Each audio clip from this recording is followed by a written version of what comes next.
Sayang, out of stock yung pistachio nila. Ang binili ko na lang yung shortcake na strawberry nila, which is isa rin sa mga paborito ko. Kararating lang. Wala nang palit-palit ng damit. Sabi ko, kainin natin yan. May kasama na siyang kandila. Ayan. So, eto siya. Tingnan nyo. Masarap ang mga cake sa karamihan. Di ba? Ayan, tingnan nyo. Wow! Look at that. Dati yung in-order ko, sa marketplace, yung viscose, yung sa Baguio. Buti na lang, karamihan, meron din sila nito. Ayan. So, eto, pakita ko sa inyo. Yan. Hindi na ako nagkaroon ng kape. Yummy!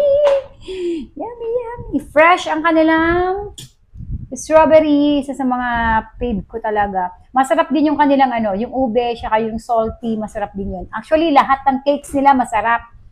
So, eto na. Grabe, naglalaway ako. Bakit gano'n?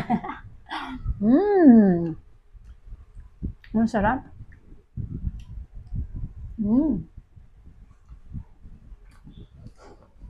Pata ko sa inyo. Kasi may mga strawberry pa to dito sa loob eh.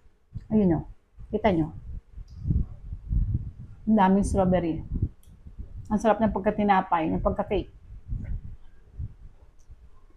Hindi kayo magsisisi pag karamiya.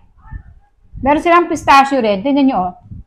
Kada layer niya, mayroong tawag dito, strawberry. Ay, bumili pala kayo ng tinidor, kutsara tinidor. Dito kayo nabili sa TikTok. Yung pang Korean. Mura lang yan. Bumili kayo, ah. Ang sarap.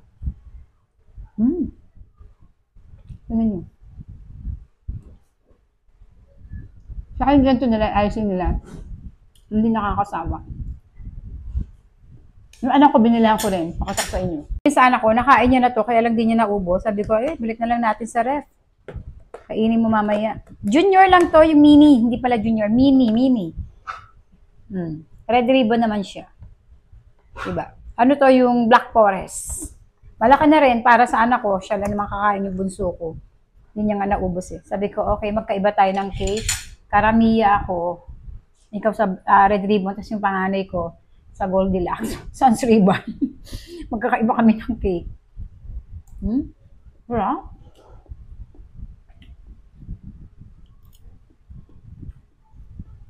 Grabe, sarap. Ang dami niyang strawberry.